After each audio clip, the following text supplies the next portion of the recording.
मुझे डायबिटीज नहीं है, मुझे दे दीजिए। Thank you.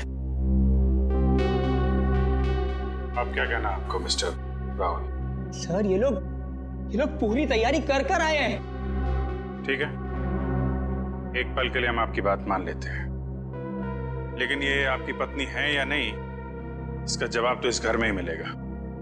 तलाशी लो करके।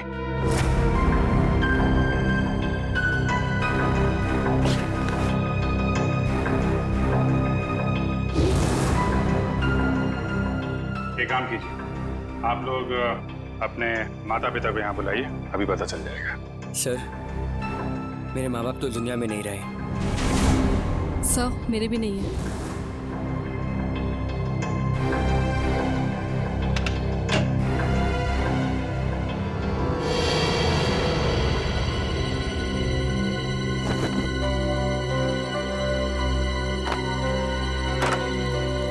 पंकज, ऐसी जगह पे ये डस्टबिन कैसे पड़ा? तो कोई रिश्तेदार दोस्त वो तो होंगे इस शहर में ना, उनको बुलाइए। सर, दरअसल हम कुछ ही दिन पहले बैंगलोर से यहाँ शिफ्ट हुए हैं। यहाँ हम किसी को भी नहीं जानते। ओह, तो तुमने ये भी पता लगा लिया है?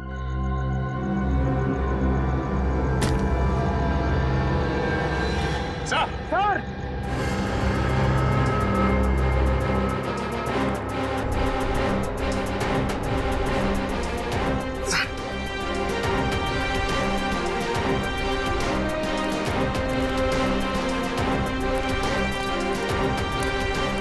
सर, लाश।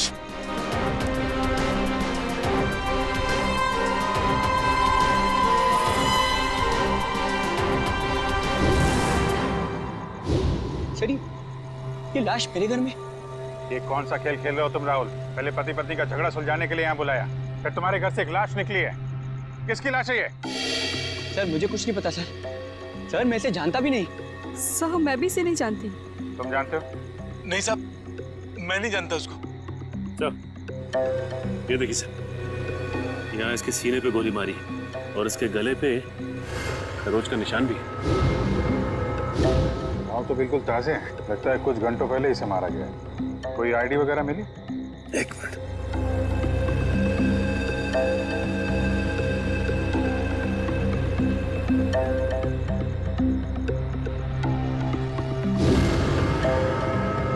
सर, इसका नाम पुलकित रॉबिन है। पुलकित रॉबिन? सर मैंने इसका नाम कहीं पढ़ा है। पढ़ा है?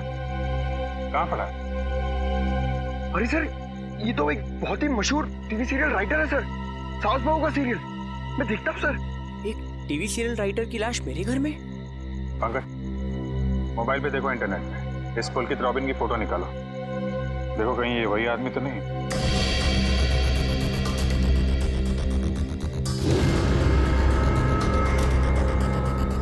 ये तो वही है सर, ये मर गया। अरे वो शो का क्या होगा? मैं तो हर एपिसोड देखता था। अभी एक नया अच्छा ट्रैक चालू हुआ था। सर, मैं तो ये सब में फंस नहीं जाऊंगा ना सर? मिस्टर राहुल, तुम्हारे घर से एक लाश मिली है, लाश। जब तक खूनी पकड़ा नहीं जाता आप सब लोग हिरासत में रहेंगे। सचिन, घर सीज कर दो और इस पुलकित रॉबिन का एड्रेस निकालो। अब राधिका समीर से कहेगी दूर हो जाओ मेरी नजरों से, मैं तुम्हारी शक्ल भी नहीं देखना चाहती। समीर राधिका की नजरों से दूर हो ना हो, लेकिन हम सीआईडी वाले आपकी नजरों से दूर नहीं होने वाले। सीआईडी? और मेरे घर में? जी, वैसे आप राइटर्स लोगों का काम बहुत मुश्किल होता है ना, इतना पेचीदा ताना बाना बनना पड़ता है, कभी कहानी का, कभी किरदारों का और कई बार खून का। दरअसल मैं समझी नहीं, आप लोग यहाँ क्यों आए हैं? दरअसल हम आपसे खून के बारे में पूछताछ करने आए, मगर अगर आप चाहें तो अगले हफ्ते देविका के साथ शो में क्या होने वाला है ये हमें बता सकती हैं, क्योंकि पुलकित जी तो रहे नहीं। क्या पुलकित सर का खून हो गया? कब और कैसे? ये तो अब आप ही बता सकती हैं। मैं? मुझे कुछ नहीं पता। इतनी भोली बनने की जरूरत नहीं है आपको। हम पुलकित के घर से आ रहे हैं। पुलकित की पत्नी ने बताया कि आप पुलकित की असिस्टेंट हैं। और कल शाम वो आपसे मिलने के लिए ही घर से निकले थे, मगर वापस पहुंचे ही नहीं। ये बात सच है, मैं और पुलकित सर कॉफी शॉप में मिलने वाले थे, लेकिन वो वहाँ पहुंचे ही नहीं। कौन सी coffee shop? IG coffee shop. वही जो बैरिक्स रोड पे? हाँ जी वही। मगर पुलकित की लाश हमें मिली सृष्टि नगर में, और ये बैरिक्स रोड सृष्टि नगर से बहुत दूर है। तो इसका मतलब ये है कि तुमने पुलकित को कॉफी शॉप पर बुलाया, उसके बाद उसे बहला फुसलाकर तुम सृष्टि नगर ले गई और वहां तुमने उसका खून कर दिया। नहीं, ये बात गलत है। मैं ऐसा क्यों करूंगी? क्योंकि तुम पुलकित से जलती थी और तुम पुलकित की जगह लेना चाहती थी, इसलिए तुमने पुलकित का खून कर दिया। ये सब झूठ है। मैं 8 बजे से लेकर 11 बजे तक उनका इंतजार करती रही, पर वो वहां पर पहुंचे ही नहीं। मैं घर वापस आ गई क्योंकि उनका फोन भी नहीं लग रहा था। आपकी बात में कितनी सच्चाई और कितना झूठ, ये बहुत जल्द पता लग जाएगा। आप हमारे साथ चलिए। मगर कहाँ? ये सब क्या है? आप लोग हमें यहाँ क्यों लाए हैं? कोई कुछ बता क्यों नहीं रहा है हमें? एक मिनट, शांत हो जाए मैडम, सब कुछ पता चल जाएगा। मैं पुलकित की पत्नी हूँ और आप मुझ पर भी शक कर रहे हैं? हम किसी पर शक नहीं कर रहे, हम अपनी ड्यूटी कर रहे हैं। ये आप प्लीज अपना हाथ आगे बढ़ाइए। हम लोगों को आपके खून के सैंपल्स लेने हैं। खून का सैंपल? मगर क्यों? क्योंकि पुलकित की गर्दन पर हमें कुछ खरोंच के निशान मिले और उस खरोंच में नेल पॉलिश के ट्रेसेस हैं। इसका मतलब साफ है, पुलकित के खून में किसी लड़की का हाथ है। लाइए हाथ आगे कीजिए। फिलहाल इस केस में लड़कियां सिर्फ आप तीनों ही। सर आप लोग खूनी को ढूंढने में इतनी मेहनत करें, प्लीज मेरे पत्नी को भी ढूंढिए ना। न जाने नम्रता किस हाल में होगी, कहाँ होगी। फिर वही बात राहुल, कब तक खेलोगे ये खेल? और मैं एक बार नहीं बार बार कह चुकी हूँ कि मैं ही तुम्हारी नम्रता हूँ। चुप हो जाओ तुम, कितना झूठ बोलोगी?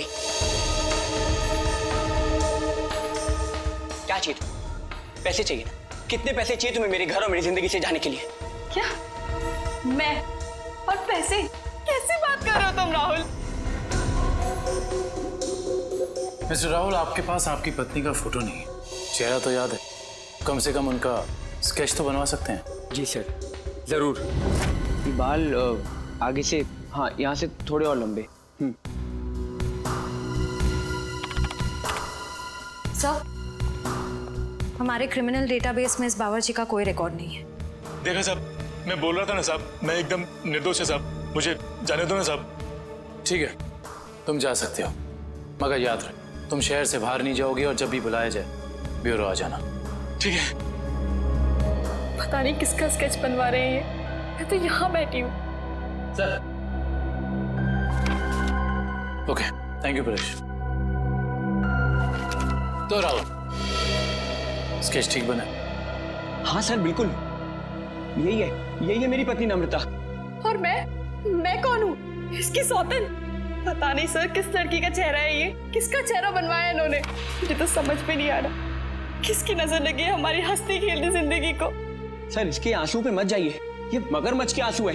ये इन्हें हथियार बना के मेरे खिलाफ इस्तेमाल करना चाहती है, मुझे फंसाना चाहती है। सर राहुल, अगर तुम्हें मेरे साथ नहीं रहना तो साफ साफ कह दो ना, मैं तुम्हें डिवोर्स दे दूंगी। पर ये सब ड्रामा करने की क्या जरूरत है? सर ये पुलकित के कॉल रिकॉर्ड्स हैं। उसने जेनिफर के साथ में शाम को 5 बजे बात की थी और ठीक 1 घंटे बाद उसे लैंडलाइन नंबर से फोन आया था सर। अच्छा, ये लैंडलाइन नंबर है किसका, कुछ पता किया? हाँ sir, Bhavesh imports and exports नाम है कंपनी का। क्या कहा आपने? Bhavesh imports and exports? हाँ, क्यों? आप इस कंपनी के बारे में जानती हैं? हाँ सर, मैं जानती हूँ। राहुल इसी कंपनी में तो काम करते हैं। आप लोग मेरी तरफ इस तरह क्यों देख रहे हैं? मैंने उसे फोन नहीं किया है सर, मैं तो उस पुलकित को जानता तक नहीं हूँ। बुधवार शाम 6 बजे तुम अपने ऑफिस में थे या नहीं? 6 बजे ठीक तरह याद तो नहीं आ रहा, पर शायद तब तक मैं ऑफिस से निकल गया था सर। देखो राहुल, शायद से तो काम नहीं चलेगा। सर अगर आप लोगों को मेरे पे विश्वास नहीं है तो आप लोग मेरे ऑफिस चल के पूछताछ कर सकते हैं। ठीक है, तो चलकर पूछताछ कर लेते हैं तुम्हारे ऑफिस में, और ये भी पता कर लेते हैं कि जो स्केच तुमने बनाया है ऐसी कोई लड़की है भी या नहीं। एक बार शर्मा जी के पास पहुंचा दीजिए, मैंने चेक कर लिया। उन्हें बोलिए टेंडर का प्रोसेस चालू था। अरे राहुल, तुम यहाँ पर इस वक्त और आज ऑफिस नहीं है? और ये लोग कौन है? सर ये लोग सीआईडी से। सीआईडी? जी सर। क्या बात है, बताओ। क्या बताऊं सर, मैं एक बहुत बड़ी मुश्किल में फंस गया हूँ। कैसी मुसीबत? लाश मिली इनके घर के बैकयार्ड से। व्हाट? ये मैं क्या सुन रहा हूँ? कहीं तुम्हारा इसमें कोई हाथ तो नहीं है? नहीं सर, मेरा इसमें कोई हाथ नहीं है। मैं तो उस पुलकित रॉबिन नाम के आदमी को जानता तक नहीं जिसकी लाश मेरे घर से मिली है। मिस्टर भावेश, आप अपने जरा सारे स्टाफ को बुलाएंगे? सुमित,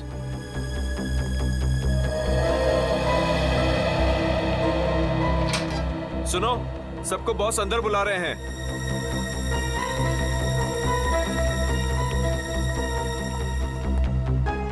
इस फोटो को देखिए। ये आदमी पुलकित है, जिसकी लाश हमें राहुल के घर से मिली। वे पहचानता है इसे?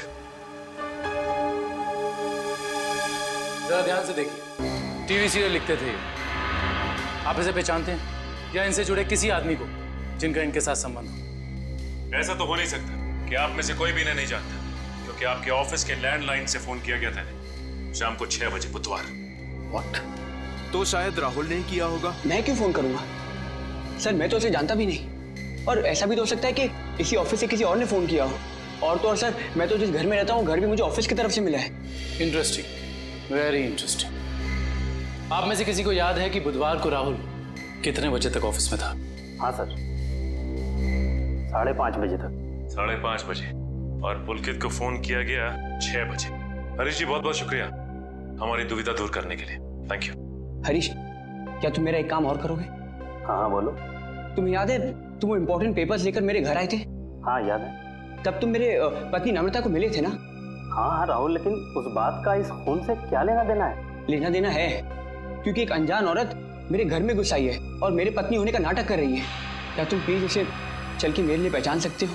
हाँ श्योर। कहाँ है वो औरत? नीचे हमारी गाड़ी में बैठी हुई। आइए हमारे साथ। देखना सर, अब इस औरत का भांडा फूट जाएगा। धीरज रखिए, अभी पता चल जाएगा।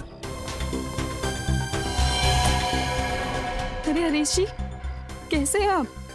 हेलो नम्रता, मैं ठीक हूँ। तुम कैसी हो?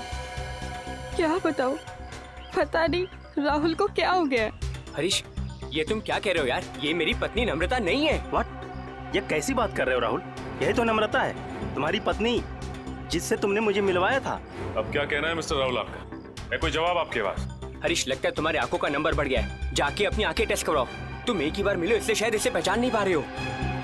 हाँ मिस्टर राहुल, मेरे चश्मे का नंबर जरूर बढ़ गया है, लेकिन मेरी याददाश्त कमजोर नहीं हुई है। यही नम्रता है।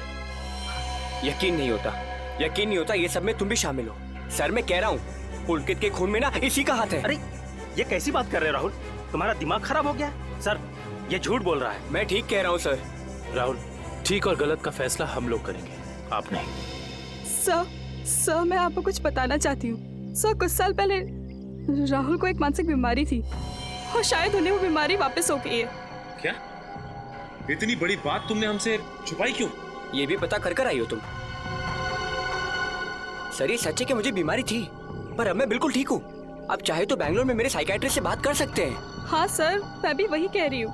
ये बिल्कुल ठीक हो गए थे, पर शायद इन्हें दोबारा दौड़ना पड़ रहा है।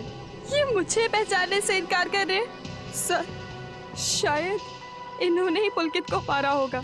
चुप हो जाओ तुम। एक तो मेरी बीवी को गायब कर दिया, ऊपर से मेरे पे झूठा इल्जाम लगा रही है। मैं इसे जान से मार दूंगा। पीछे हो। क्या बिगाड़ा है मेरे राहुल तुम्हारा? सर प्लीज राहुल को अपनी कस्टडी में ले लीजिए सर। देखिए ना, अपनी पत्नी को दिन दहाड़े जान से मारने की धमकी दे रहा है ये। पुलकित का खून राहुल ने किया है या किसी और ने, इसका पता तो हम लगा ही लेंगे। मगर ऐसा तो हो नहीं सकता कि पुलकित को मरते हुए किसी ने देखा या सुना ना हो।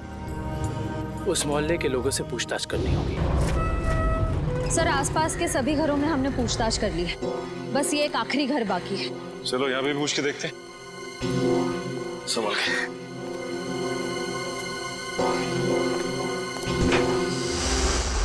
दरवाजा खुला। कोई इस तरह से दरवाजा क्यों खुला छोड़ेगा? और यहाँ ये कैमरा कैसे? इधर भी है। कुछ तो गड़बड़ है यहाँ पे। एक काम करते हैं, इस घर की तलाशी अच्छी तरह से लेते हैं।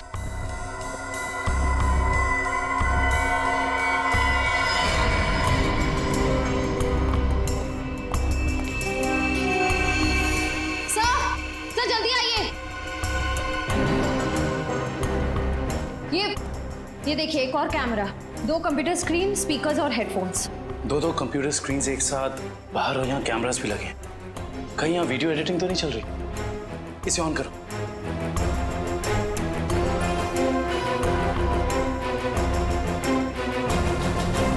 हाँ साहब, आपका नया बावर्ची साहब। लगता है आप गलत पते पे आ गए। नम्रता मैम ने मुझे काम पे रखा है खाना बनाने के लिए। चाय बनाता हूँ साहब। अरे जाओ ना। अभी क्या?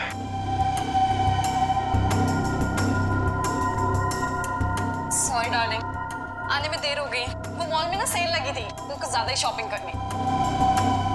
माय गॉड, तो कैमरा लगा के राहुल के घर पे नजर रखे हुए। क्या हुआ आपकी पत्नी के साथ? सर आप बैठिए, मैं सब बताता हूँ। सिर्फ राहुल की नहीं, सीआईडी की भी। मैं तो बिल्कुल ठीक ठाक हूँ। सर एक बात समझ में नहीं आ रही है, इतनी दूर से सीआईडी का वक्त बर्बाद करने से क्या फायदा है?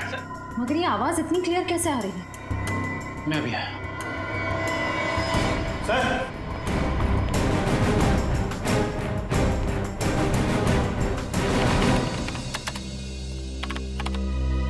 एक काम करते हैं, इस जगह को अच्छी तरह से छान मारते हैं। हो सकता है यहाँ कुछ मिल जाए। हाँ?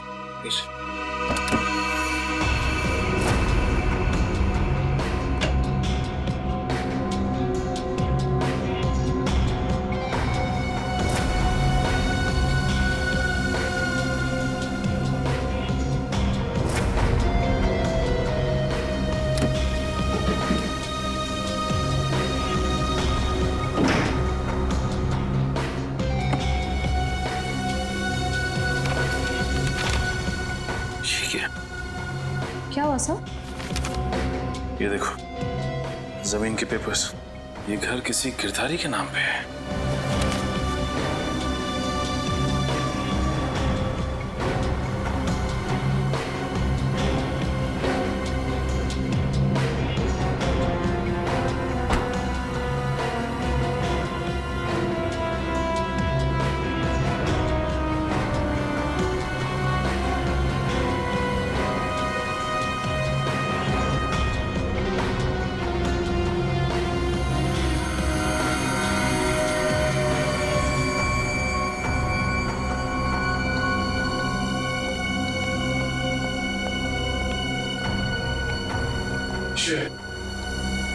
तुम्हारे सारे सवालों का जवाब ये माइक है जो मुझे राहुल के घर से मिला। स्पीकर के अंदर छुपा के रखा हुआ था। इसका मतलब गिरधारी जो राहुल के घर पे नजर रखे हुए था, उसी ने माइक लगाया यहाँ पे। कौन गिरधारी? अरे दुष्यंत, ये घर के कुछ पेपर्स मिले जिसमें लिखा है कि गिरधारी इस घर का मालिक है। आप लोग सुंदर जी के मेहमान हैं? तुम कौन हो? जी मैं तो यहाँ पर किराए पर रहता हूँ, पर आप लोग कौन हैं? हम लोग सीआईडी से। सीआईडी? जी हाँ, सीआईडी। देख के लगता है कि तुम कहीं बाहर से आ रहे हो। यहाँ सर मैं तो अभी गोवा से आ रहा हूँ, पर आप लोग यहाँ पर सुंदर जी ने कहीं कुछ। एक मिनट, ये सुंदर कौन?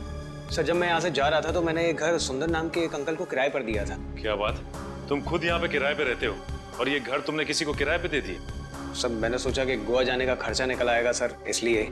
और गिरधारी जी इनका ये घर है, वो कहाँ? सर वो तो लंदन में रहते हैं सर, साल में सिर्फ एक बार ही इंडिया आ पाते हैं। ओह, उसी का फायदा उठा रहे हो तुम? ये कंप्यूटर कैमरास तुम्हारे? नहीं सर, ये सब मेरा नहीं है सर।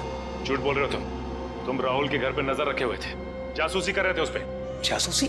सर मैं राहुल के ऊपर जासूसी नहीं कर रहा था सर। देखो हमने रिकॉर्डिंग देख ली है, सच सच बताओ। मैडम मैं तो कॉलेज में पढ़ता हूँ, इतनी सारी महंगी चीजें मैं कहाँ से लाऊंगा? तो फिर ये सारी की सारी चीजें किसकी? उस आदमी की जिसे तुमने किराए पे रखा हुआ, सुंदर?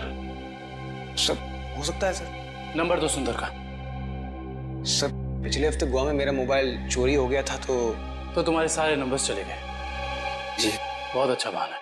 अपना मोबाइल नंबर दो, सुंदर का नंबर हम तुम्हारे मोबाइल रिकॉर्ड से निकाल लेंगे। सर सालुंके सर की डीएनए रिपोर्ट आ गई है।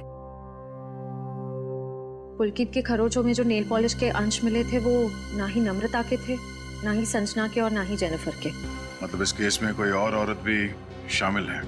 सर हो सकता है वो स्केच वाली औरत हो जिससे राहुल अपनी बीवी कह रहा है। हो सकता है। जब तक हमें उस औरत के बारे में कुछ पता नहीं चल जाता, कुछ कह नहीं सकते। क्या हुआ, उस नेल पेंट के बारे में कुछ पता चला क्या?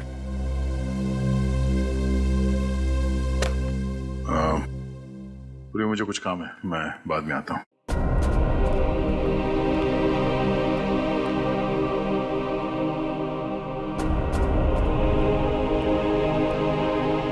सर जतिन के फोन रिकॉर्ड्स चेक करिए, सुंदर का नंबर तो नहीं मिला, मगर किसी मनीष नाम के आदमी का नंबर मिला है।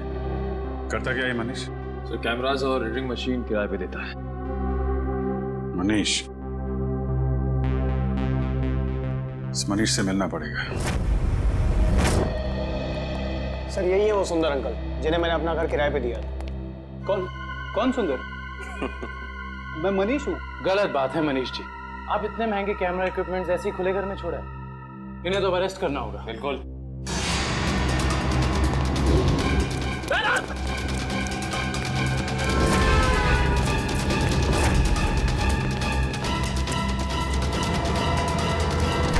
अरे रुको रुको रुको मनीष, कहाँ भाग के जा रहे हो? अभी तो तुम्हारा ऑडिशन भी बाकी है, जो शुरू होता है अब। जो मुझसे कहा गया था करने के लिए, जिसने मेरे दुकान से कैमरा और एडिटिंग मशीन किराए पे लिया था, उसी ने मुझसे कहा था ये सब करने के लिए। जिसने तुमसे कैमरा किराए पर लिया उसी ने तुमसे घर भी किराए पर लेने को कहा।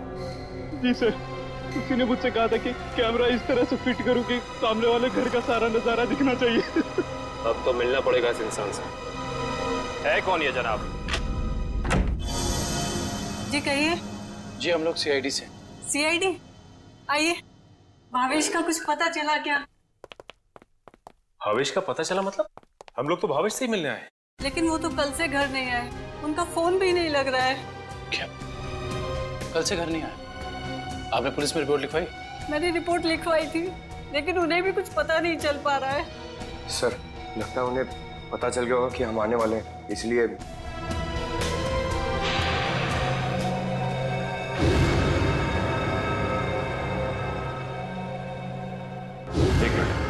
क्या ये आपके पति भावेश है? जी हाँ। ये केस तो और पेचीदा बनता जा रहा है। सब मेरे पति भावेश को ढूंढ निकालिए। देखिए मैम, आप चिंता मत कीजिए, अब भावेश का नंबर दीजिए हमें। जी 197985643।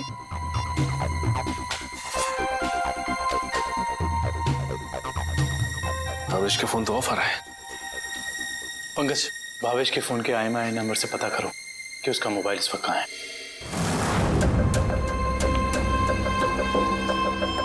मैं आखिरी बार पूछ रही हूँ भावेश तुमसे, वो सीढ़ी तुमने कहाँ रखी है? नहीं बताऊंगा मैं मर भी जाऊँ ना तो तुम्हें भी साथ लेकर डूबूंगा, समझ गई तुम? मैं डूबू या ना डूबू, पर तुमने अपनी जिंदगी जी ली है। याद कर लो अपने भगवान को।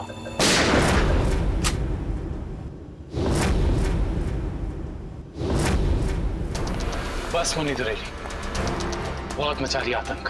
कानून को काफी वक्त से तुम्हारी तलाश थी, मगर हमें नहीं पता था कि हम इस केस के जरिए तुम तक भी पहुंच जाएंगे। खुश तो ऐसे हो रहे हो जैसे तुमने मुन्नी को जेल में डाल दिया है। ये तुम्हारी खुशकिस्मती है या बदकिस्मती कि तुम मुन्नी के दरबार में खुद चलकर आए हो? देख क्या रहे हो? खून दो इनको।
मुझे भावेश ने नम्रता को अगवा करने के लिए कहा था। क्यों भावेश, क्या बिगाड़ा था नम्रता ने तुम्हारा? बहुत लंबी कहानी है। कोई बात नहीं मिस्टर भावेश, सीआईडी के पास मुजरिमों की दास्तान सुनने के लिए हमेशा वक्त रहता है। शुरू कीजिए अपनी कहानी। ये उस वक्त की बात है जब मैं शहर में नया नया आया था। टेलीविजन की दुनिया में लेखक के तौर पर नाम कमाना चाहता था। अलग अलग तरह की कहानियां लिखी, अलग अलग तरह के किरदारों को जन्म दिया। मेरी आंखों में सिर्फ एक ही सपना था कि किस तरह मेरी कहानी छोटे पर्दे पर साकार हो जाए। मगर तुम्हारा तो इंपोर्ट एक्सपोर्ट का बिजनेस था ना?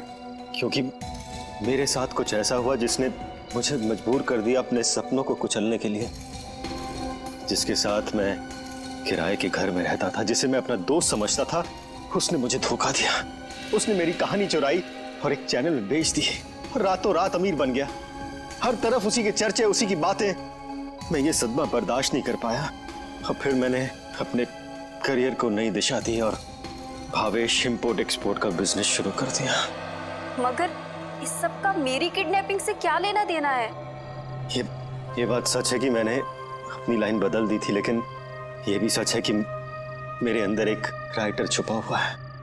टेलीविजन में कुछ कर गुजरने का जुनून है मेरे अंदर।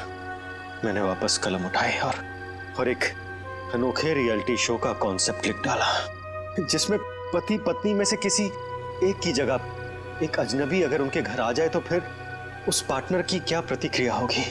इस तरह का रियलिटी शो लिखा था मैंने। क्या ये सब एक रियलिटी शो था? चैनल को मेरा कॉन्सेप्ट बहुत अच्छा लगा, लेकिन वो ये जानना चाहते थे कि इसे पर्दे पे कैसे उतारा जाए।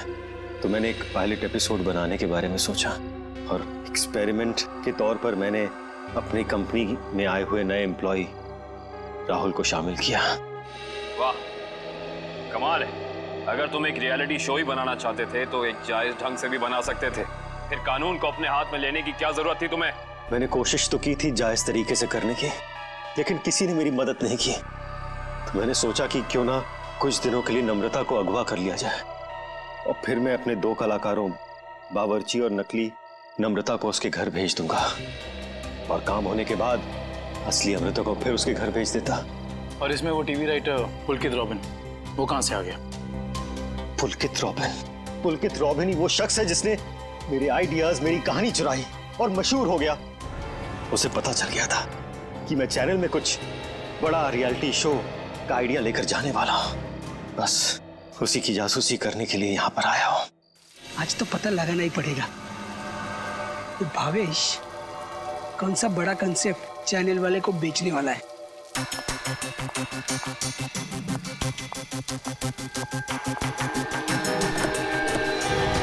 चल गाड़ी में बैठ। मानो तुम बैठ। मैं नहीं जाऊंगी। गाड़ी में बैठी गोली मारो। छोड़ो मुझे। ऐसा आवाज नहीं होगी। क्या कर रहे हैं तुम लोग? छोड़ो उसको। क्या कर रहे हैं तुम लोग?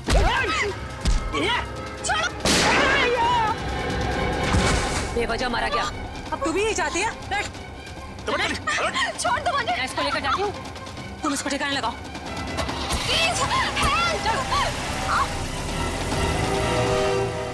घर पहुंचकर जब मैं मेरे लगे हुए कैमरा की फुटेज देख रहा था, तब मैंने देखा कि इस मुन्नी ने पुलकित का खून कर दिया है और मेरे बने बनाए प्लान को चौपट कर दिया।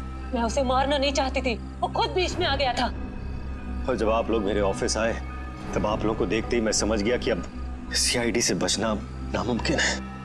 मैं बहुत घबरा गया था और उसी घबराहट में मैं यहाँ मुन्नी से मिलने आ गया। मुन्नी, तुमने मुझे फंसा दिया। पता है सीआईडी मेरे ऑफिस तक चली आई। एक तो पुलकित को मारा, ऊपर से उसकी लाश मेरे घर में छुपा दी। बोला था ना सेठ, लड़का लोगों को नहीं पता था कि तुम्हारा घर राहुल की कंपनी में आता है। अरे मैंने तुम्हें सिर्फ किडनैप करने के लिए कहा था, वो भी कुछ दिनों के लिए, पर तुमने पूरा रायता फैला दिया। याद रखना मुन्नी, अगर सीआईडी ने मुझे गिरफ्तार किया ना, तो मैं तुम्हारी सारी पोल खोल दूंगा। बता कहाँ रखा है? बोल। नहीं बताऊंगा। नहीं। इसको भी बांध दे। मुन्नी ठीक नहीं करेगा। तो अब वो टेप कहाँ है जिसमें मुन्नी की रिकॉर्डिंग थी? मेरे मैनेजर हरीश के पास। सिर्फ वही एक शख्स था जिसे मेरे रियलिटी शो के आइडिया के बारे में पता था। और वो माइक, वो कब लगाया राहुल के स्पीकर में? वो स्पीकर राहुल का नहीं था, वो स्पीकर भी गिफ्ट के तौर पर मैंने राहुल के घर भिजवाया था। जब हरीश उसके घर फाइल लेकर गया तो उसी के साथ मैंने स्पीकर भिजवा दिया था। लेकिन आपने हमारे विश्वास के साथ खिलवाड़ किया है भावेश जी। मुझे माफ कर दीजिए। मैं तो बस ये सोच रहा था कि टेलीविजन में मुझे नाम कमाने का इससे अच्छा मौका नहीं मिलेगा, बस इसीलिए मैंने ये सब कुछ किया। मुन्नी को तो फांसी होएगी, तुम्हारा जुर्म भी कुछ कम नहीं है भावेश। बिल्कुल, क्योंकि मिस्टर भावेश आपने एक किडनैपिंग करवाई और उस दौरान एक आदमी का खून हुआ है। आपके भविष्य का फैसला तो अब अदालत करेगी। सर क्या हुआ है? आप लोग मुझे बता क्यों नहीं रहे? जरा रुको, अभी पता चल जाएगा।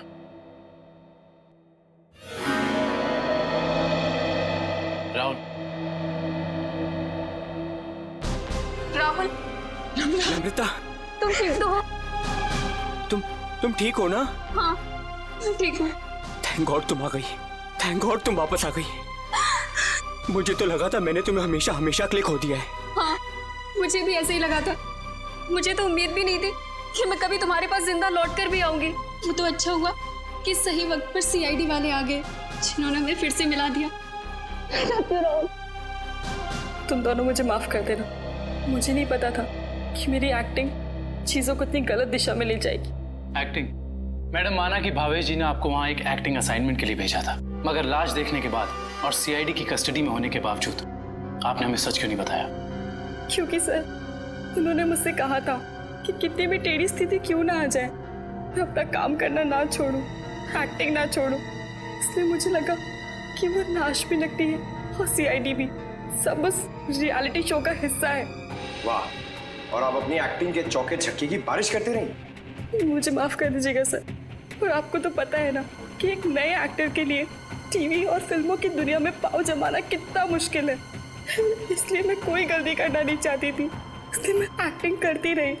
अब आप लोग मुझे जो सजा देना चाहें मुझे मंजूर है। सर रहने दीजिए ना सर, अब मुझे मेरी नम्रता मिल गई और आप लोगों ने असली मुजरिम को पकड़ लिया है। गलती तो उन्होंने की है तो इन्हें सजा भी मिलेगी, लेकिन इन्हें क्या सजा मिलेगी ये अदालत तय करेगी। फिलहाल आप दोनों जा सकते हैं। Thank you sir, thank you so much.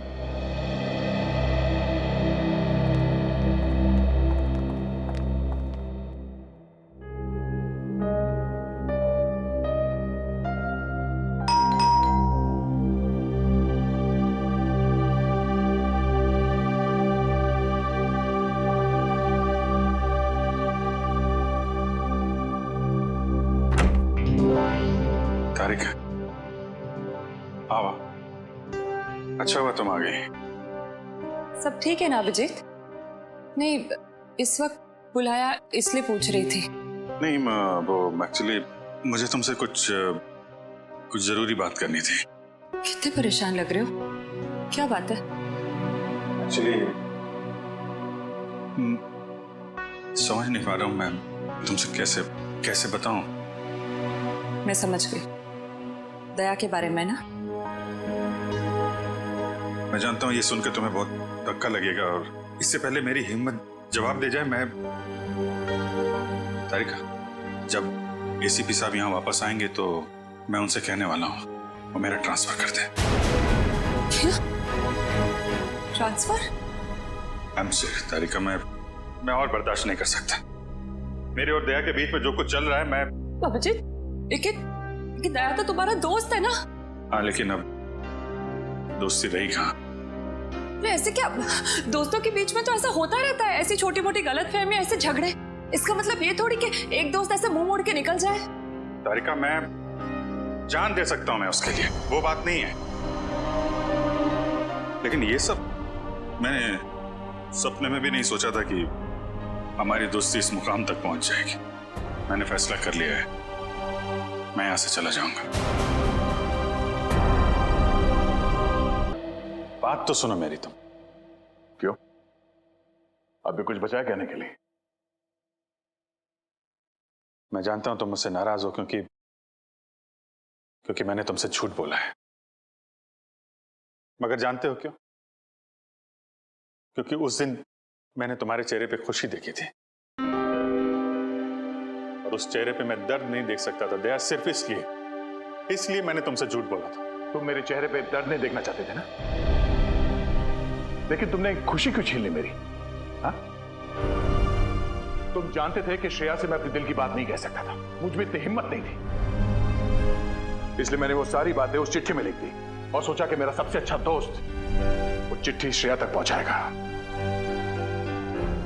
मगर इतना सब कुछ हुआ, तुमने वो चिट्ठी उसे नहीं दी। क्यों? तुमने ऐसा क्यों किया मेरे साथ? वो एक्चुअली नहीं, शायद अभिजीत तुम्हारे पास इस बात का जवाब नहीं है। मेरे जवाब की बात नहीं है दया, किसी और का जवाब है जो मैं नहीं दे सकता। किसका जवाब? मैं नहीं बता सकता दया। अभिजीत, पहेलियों में बातें मत करो, तुम दोस्त हो ना, खुल के बात करो, खुल के बात करो। यार वो बात नहीं है, दोस्ती के लिए तो मैं अपनी जान भी दे सकता हूं। हाँ, झूठ भी बोल सकते हो। क्यों? हाँ, मैंने तुमसे झूठ बोला है, लेकिन तुम्हारे लिए झूठ बोला, तुम्हें तकलीफ ना हो इसलिए झूठ बोला। तो मुझे तकलीफ नहीं हुई? हाँ? मैं खुश हूं, मगर सिर्फ और सिर्फ तुम्हारे वजह से मैं इस तरह से खुश हूं, तुम्हारे वजह से।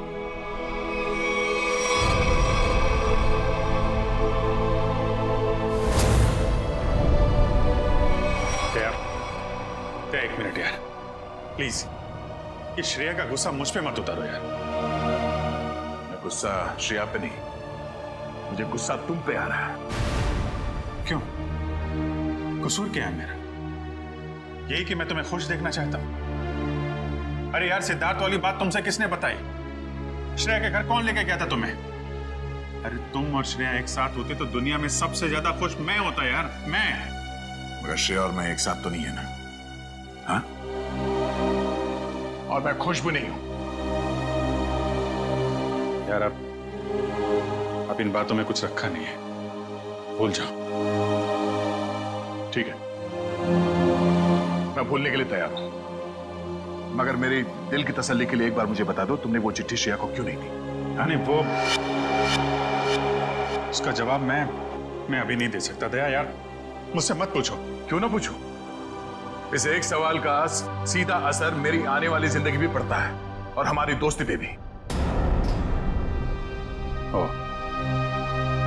मतलब अगर इस सवाल का जवाब मैंने नहीं दिया तो हमारी दोस्ती खत्म? मैंने ऐसा नहीं कहा।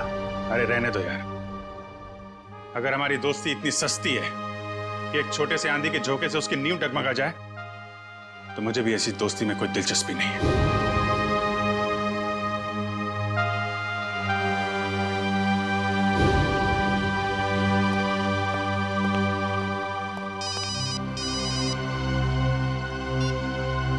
Hello,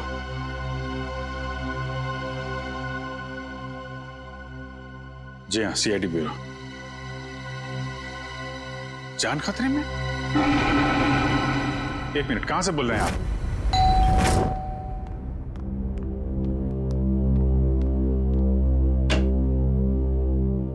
CID? जी हाँ। क्या हुआ आपकी पत्नी के साथ? सर आप बैठिए, मैं सब बताता हूँ।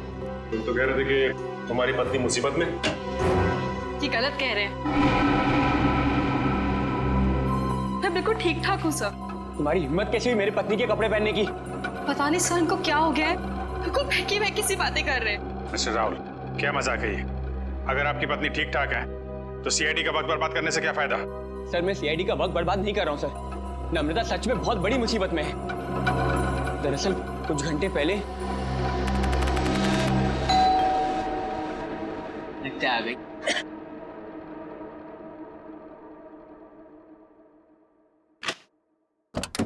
हाँ साहब, आपका नया बावर्ची साहब। अरे बॉस, लगता है आप गलत पते पे आ गए। पता भी यही है, घर भी यही है। नम्रता मैम साहब ने मुझे काम पे रखा है खाना बनाने के लिए साहब। कमाल है, नम्रता ने मुझे बताया नहीं क्यों एक नया बावर्ची रख रही है। बोलो साहब, खाने में क्या क्या बनाऊं साहब? अरे वो नम्रता आ जाएगी थोड़ी देर में, वो ही बता देगी खाने में क्या बनाना है। तब तक एक काम करो, तुम मेरे लिए एक कप चाय बना दो। ठीक है साहब। रसोई का है साहब? उस तरफ। उस तरफ।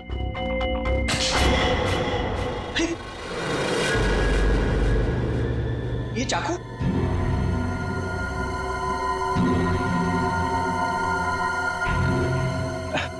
घबराइए मत साहब, इससे मैं फल काटता हूँ, भाजी काटता हूँ साहब, और मांस भी काटता हूँ साहब। ठीक ठीक, तुम जाओ चाय बना। हाँ जाता हूँ साहब, चाय बनाता हूँ साहब। कैसे आदमी को काम पे रख दिया नम्रता ने।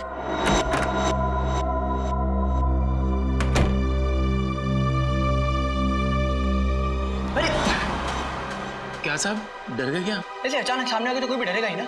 ये लो साहब आपकी कॉफी। मैंने चाय बोली थी।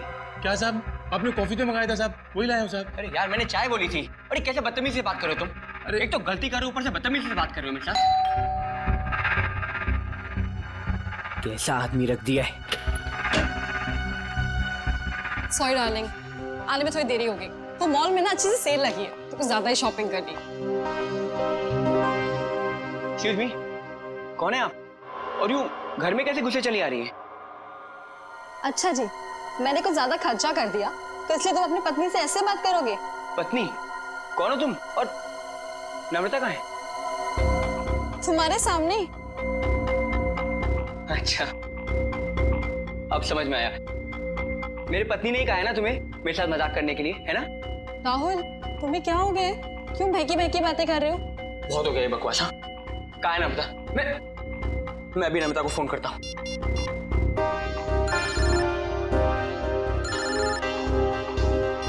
हेलो, कैसे हो? अब यकीन हो गया? बहुत हो गया ये बकवास, बहुत हो गया मजाक। कहाँ है नम्रता? बताओ मुझे, नम्रता कहाँ है? कहाँ है नम्रता? क्या किया नम्रता के साथ? राहुल, तुम ठीक तो हो? बुखार बुखार तो नहीं है? छुओ मत मुझे, हाथ मत लगाना मुझे।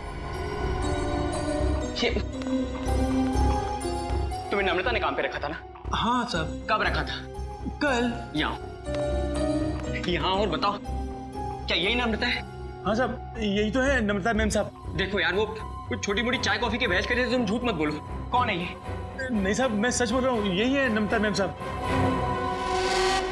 सुनो बलराम, तुम ना खाने में मिर्ची थोड़ी कम डालना, साहब को तीखा पसंद नहीं है। ठीक है मैम साहब। क्या हो रहा है यार ये?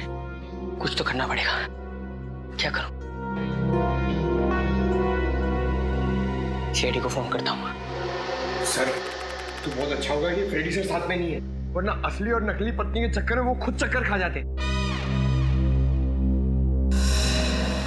ये लीजिए साहब, आप सब लोग के लिए पानी। देखिए सर, देखिए कैसे ये दोनों भैरूपी मेरे घर में घुस आए हैं। न जाने इन्होंने मेरे पति नम्रता के साथ क्या किया होगा। राहुल, मैं ही तुम्हारी नम्रता हूँ। सर आप बेकार की कहानियों में अपना वक्त बर्बाद कर रहे हैं। मैं कल ही इनको अच्छे से डॉक्टर के पास लेके जाऊंगी। माफ कीजिएगा सर, जो परेशानी आपको हमारी वजह से हुई। कोई बात नहीं, अब हम लोग यहाँ आ गए हैं तो सारा मामला समझ के ही जाएंगे। मिस्टर राहुल, आपके पास क्या सबूत है कि ये आपकी पत्नी नम्रता नहीं है? सबूत? हाँ है ना सर, मेरी पत्नी की तस्वीरें मेरे फोन में। क्या हो मिस्टर राहुल? ये कैसे हो सकता है? इसमें मेरे और मेरी पत्नी की लगभग 100 तस्वीरें थी, अब एक भी नहीं है। याद आया सर, जब मैं नहाने गया था ना, तो मैंने ये फोन इस टेबल पर रखा था। जरूर इसी ने वो फोटो डिलीट की है सर, इसने। मैं कह रहा हूँ। क्या बात कर रहे साहब? मैं इतना महंगा फोन कभी इस्तेमाल ही नहीं किया साहब। फोटो कैसे निकालेगा साहब? सर ये झूठ बोल रहा है सर, इसी ने फोटो डिलीट की है। एक मिनट, अगर मोबाइल में फोटो नहीं है तो फिर शादी की तस्वीरें तो होगी ना आपके शादी के एल्बम में? है ना सर, पूरा एल्बम है, मैं अभी लेकर आता हूँ।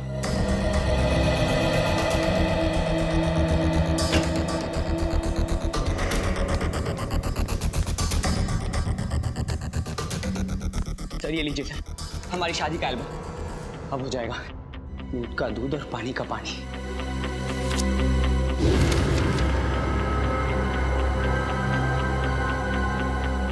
आपका कहना है कि ये आपकी बीवी नम्रता नहीं है? जी सर, ये मेरी पत्नी नहीं है। मेरे ख्याल से आप भी ये एल्बम देख लें तो अच्छा रहेगा।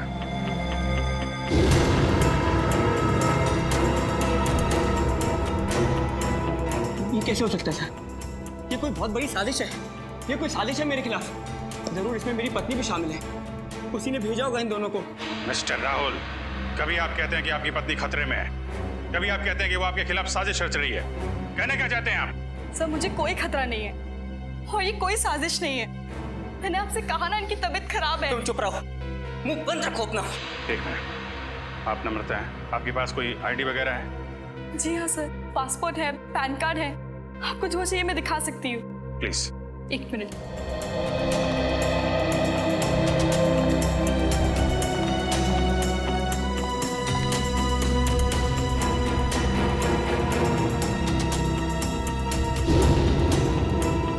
नम्रता, आईडी के हिसाब से तो यही नम्रता है। सर ये भी तो हो सकता है कि इस लड़की का नाम भी नम्रता हो और इसी बात का फायदा उठाकर ये मेरी पत्नी की जगह लेना चाहती हो। सर नाम एक हो सकता है, लेकिन जन्मदिन 19 अगस्त 1986, जन्मदिन का भी एक होना ये बहुत ही बड़ा सहयोग है। क्यों राहुल? अच्छा ये बताइए कि आपकी पत्नी का जन्मदिन भी क्या इसी दिन आता है? हाँ सर, तारीख तो हुई है पर ये सहयोग भी तो हो सकता है ना सर। ये संयोग है, वो संयोग है। मिस्टर राहुल, हम आपकी बात पे यकीन करें तो करें कैसे और क्यों? सर मैं सच कह रहा हूँ सर, ये झूठ बोल रही है। तुम नम्रता हो ना, तो ये बताओ कि हमारी शादी की सालगिरह कब है? बताओ ना, हमारी शादी की सालगिरह कब है? देखा सर, ये नहीं जानती है, ये झूठ बोल रही है। बताओ ना, हमारी शादी की सालगिरह कब है? 14 फरवरी। सर राहुल मुझसे बहुत प्यार करते हैं। वैलेंटाइंस डे पे गोवा में हमने शादी की थी। सर ये पूरी तैयारी कर कर आई है, इसने मेरे पत्नी से सब पहले ही पूछ लिया होगा। कोई और सवाल पूछ के देखो। हाँ, ये बताओ कि तुमने चॉकलेट कहाँ छिपाई? चॉकलेट? ये चॉकलेट का क्या चक्कर है? सर मुझे डायबिटीज है, पर फिर भी मुझे चॉकलेट खाना पसंद है। इससे नम्रता अक्सर मेरी लाई हुई चॉकलेट छिपा देती है, जो बात इसे नहीं पता। अगर तुम नम्रता हो तो बताओ कि तुमने चॉकलेट कहाँ छिपाई है? बताओ, तुमने चॉकलेट कहाँ छिपाई?